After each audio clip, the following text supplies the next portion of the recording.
ഇന്നത്തെ സുവിശേഷത്തിലെ അവസാന വചനം: സത്യം പ്രവർത്തിക്കുന്നവൻ വെളിച്ചത്തിലേക്ക് വരുന്നു, അങ്ങനെ അവന്റെ പ്രവൃത്തികൾ ദൈവൈക്യത്തിൽ ചെയ്യുന്നവയെന്ന് വെളിപ്പെടുന്നു. ഈ വചനം സത്യത്തിൻ്റെയും നീതിയുടെയും പരിവർത്തന ശക്തിയെ എടുത്തു കാണിക്കുന്നു.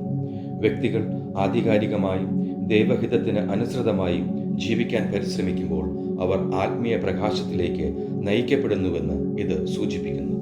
എൻ്റെ നല്ല ഈശോയെ, സത്യത്തിൽ വേരൂന്നിയ പ്രവർത്തനങ്ങൾ മറ്റുള്ളവർക്ക് ദൃശ്യമാകുക മാത്രമല്ല, ദൈവവുമായുള്ള എൻ്റെ ബന്ധത്തിൻ്റെ പ്രതിഫലനം കൂടിയാണെന്ന് മനസ്സിലാക്കാൻ എന്നെ സഹായിക്കണമേ.